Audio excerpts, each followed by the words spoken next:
Sebelum melanjutkan, jangan lupa subscribe dulu. Terima kasih. Bab 172, Wanita Misterius di Kafe.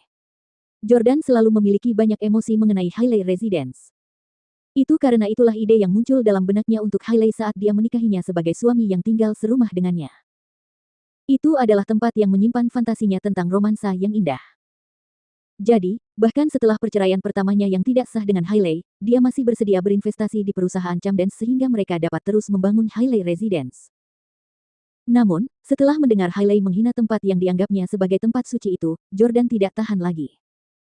Dia ingin merobohkan Hailey Residence hingga menjadi puing-puing dan mengubur seluruh rasa cintanya terhadap Hailey. Saat ini, Jordan telah memutuskan untuk membeli sebidang tanah itu dan mengubahnya menjadi pemakaman. 1. Jordan menunduk menatap ponselnya karena dia tidak ingin melihat foto-foto ini untuk kedua kalinya. Mulai sekarang, dia juga tidak ingin melihat video atau foto Hailey lagi. Jadi, Jordan memblokir nomor Drew. Berhenti mengirimiku omong kosong ini. Kirimkan saja foto Ellie atau video Hailey kepadaku. Saya tidak ingin ada hubungan apapun dengan mereka. Setelah menghabiskan beberapa menit untuk mengendalikan emosinya, Jordan berpura-pura menyiram toilet dan kemudian berjalan keluar sambil tersenyum. Victoria telah menuangkan sampahnya ke dalam gelas yang diserahkannya kepada Jordan ketika dia melihatnya datang. Cepat. Victoria berkata sambil mengangkat gelas sampahnya. Cepat. Jordan menjawab. Victoria menyesapnya dan berkata dengan heran, Jordan, kamu benar-benar hebat. Kamu bahkan bisa bahasa Belanda. Saat kamu di kamar mandi, aku mencari tahu cara mengucapkan kata bersulang dalam bahasa Belanda karena aku ingin mengujimu. Jordan pun menyesapnya dan berkata sambil terkekeh, kupikir kamu berbicara dalam bahasa Jerman. Hah, Jerman. Victoria bingung. Jordan menjelaskan, kata untuk bersorak dalam bahasa Jerman diucapkan sama dalam bahasa Belanda, tetapi ada tambahan, oh, dalam ejaannya. Oh. Victoria tiba-tiba tersadar dan menatap Jordan dengan kagum. Aku benar-benar bangga memiliki pacar yang berpengetahuan luas. Jordan, aku hanya pernah ke beberapa negara, dan aku tidak menguasai banyak bahasa asing. Selain itu, aku juga pernah putus kuliah sebelum lulus. Apa kau keberatan dengan kenyataan bahwa aku tidak berbudaya?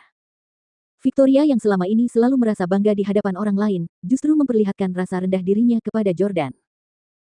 Jordan mencubit wajah Victoria dan berkata, sekarang aku jadi tukang numpang hidup di rumah yang kau beli dan mengendarai mobil yang kau beli.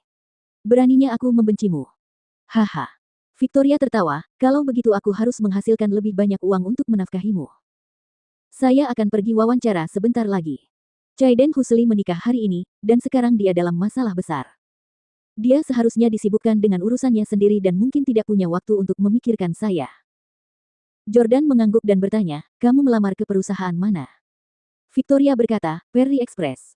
Perry Express adalah pesaing terbesar Breezy Express, yang dimiliki oleh keluarga Husli. Saya ingin bekerja di sana dan kemudian bersaing dengan keluarga Husli dalam bisnis. Secara kebetulan, wawancara Jordan sebelumnya juga dengan perusahaan kurir ini. Namun, Jordan hanya melamar posisi kurir pengantar. Ia sama sekali tidak mendatangi gedung kantor Perry Express.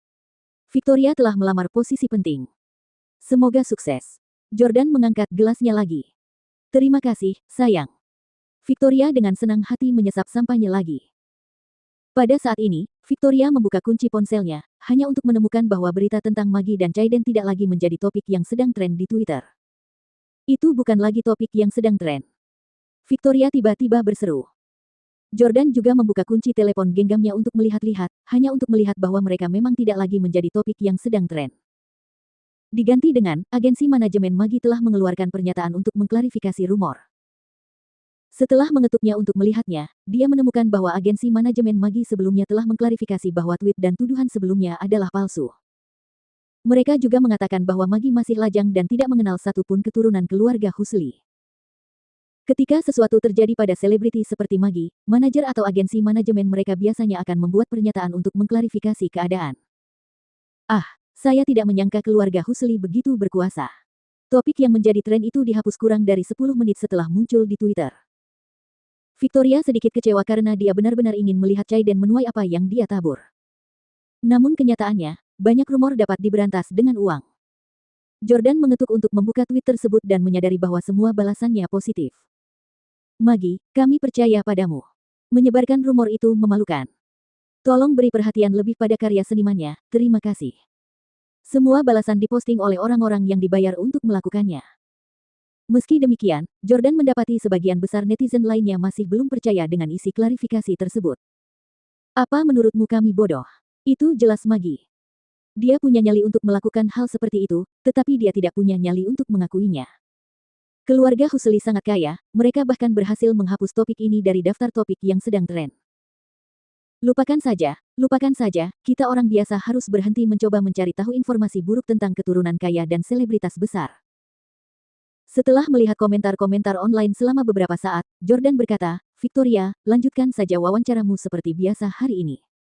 Meski tidak lagi menjadi topik yang sedang tren, foto-fotonya sudah tersebar, dan banyak netizen yang menyimpannya.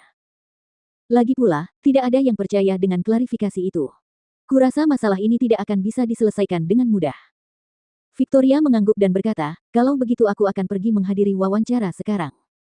Semakin lama aku menunggu, semakin banyak waktu yang dimiliki keluarga Husli untuk menyelesaikan masalah ini. Ya, Jordan memperhatikan Victoria pergi. Setelah Victoria pergi, tatapan Jordan bagaikan obor yang menyala-nyala, dan seolah-olah ada api yang berkobar di dalam hatinya. Kata-kata yang diucapkan Hailey kepadanya di halaman telah menyulut api ini.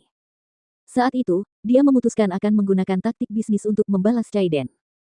Aku tidak akan membiarkan Chaiden Husli lolos begitu saja. Semakin kalian menyangkalnya, semakin aku akan membuktikan kebenarannya. Jordan mengambil telepon genggamnya dan menelepon Frank. "Apakah Anda punya pesanan untuk saya, Tuan Jordan?" "Butler Frank, apakah kakekku punya properti atau toko atau semacamnya di New York City?" "Dia punya banyak. Tuan Jordan, di mana Anda membutuhkan rumah?" "Apakah dia memiliki villa di Great Mountain Villas?" "Ya, saudaramu, Tuan Jami telah memerintahkanku untuk meninggalkan kediamannya di Great Mountain Villas untukmu." "Oh, kakakku meninggalkanku sebuah rumah. Di mana kuncinya?" "Cafe Nostalgia, 2553 Claymore Avenue." "Baiklah, aku mengerti." Setelah menutup telepon, Jordan memanggil taksi ke kafe. Jalanan ini tidak berada di pusat kota dan relatif terpencil serta jarang penduduknya. Namun, jalannya cukup artistik. Jalanan itu dikelilingi pepohonan di kedua sisinya, menghalangi sebagian besar sinar matahari. Anginnya juga relatif nyaman. Setelah keluar dari mobil, Jordan mendorong pintu dan masuk. Dia disambut oleh seorang wanita yang sama cantiknya dengan Hailey.